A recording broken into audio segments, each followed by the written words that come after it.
What's up, bros? Stubby here, bringing you guys another Halo 4 gameplay with some commentary and analysis thrown into that little mix, make y'all a little concoction of awesomeness. And there's actually a story behind this gameplay, and I kind of want to get that out of the way before I move on to my subject. This gameplay was provided by youtube.com/literalgaming, and it's run by my good friend Chai. And that right there, after he got that 2-for-1, it was this fine model type 10 out of 10 looking woman. She couldn't handle it. She ran up and straight gave him the French kiss. She gave him the Frencher, bro. And I mean, this gameplay right now is while he's maintaining the Frencher. I gotta pan crop into the screen so y'all can't see his face. Not because this is a lie or anything or exaggeration. Of course not. This is a completely legitimate story, and anybody that questions it will be shot on sight. I'm just playing with you guys. But anyways, while he's maintaining the Frencher, picks up the headshot, the double body shot for the double, and then cleans up his triple kill for the killing spree. At this point, right as he drops the BR for the sword, this is no longer Chai playing. The woman motioned for him to get up, put her arm around him, and they walked out of the venue of Eurogamer 2012. And I never heard from him again about that situation, even though I've asked.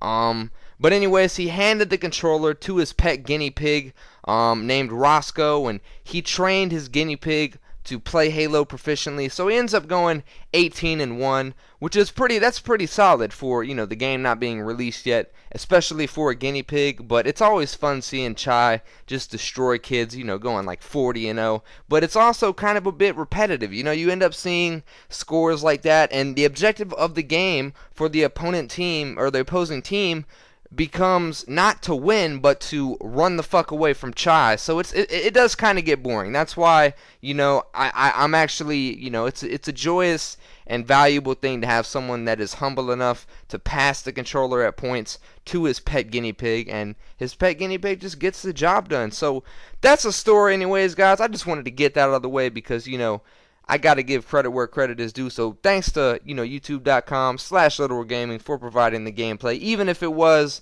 by his guinea pig. And I think that's just outstanding. It's very original to see a gameplay by a cute little furry animal.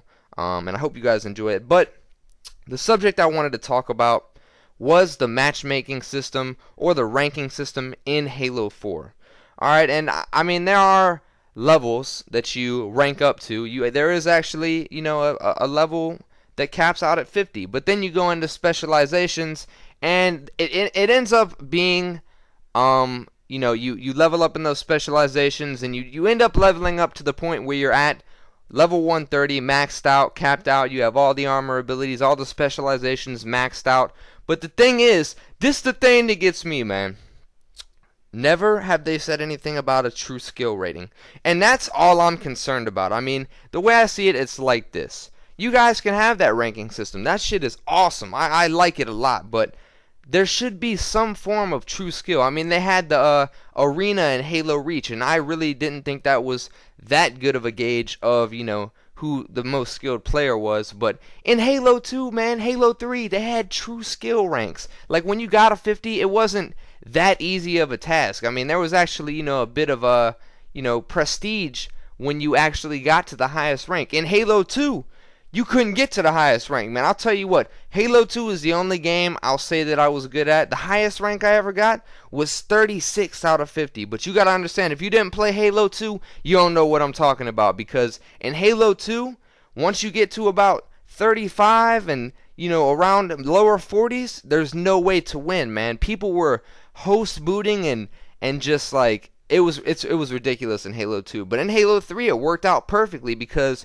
you couldn't do all that. You couldn't bridge hosts or any of that bullshit. Anybody who played a lot of Halo 2 matchmaking knows what I'm talking about. They saw all the people walking around with the symbols for their ranks and the true skill. And level 50 in Halo 2 was an actual Halo ring. Seeing that was at the same time being awesome, it was also kind of disappointing because you was like, man, that motherfucker, he was bridging hosts and just booting people a lot. It was like the only way to get to, the highest rank was pretty much just cheating because everybody else was cheating. But I'm just saying, it worked out for Halo 3, so I really think there should be a true skill rank. You know, besides all that Team Arena, Onyx rating kind of stuff, I really want to see some form of competitive rating that holds like value to it when you get to the highest rank. Not just something, I mean, I even heard that you get experience for not even playing. You could just sit there, you know, away from your controller the whole time. Your teammates are crying. They're like, man, why we losing so much, man? This motherfucker ain't even playing. That's disrespectful. Shameful display. And then they'll make you commit seppuku on some samurai shit.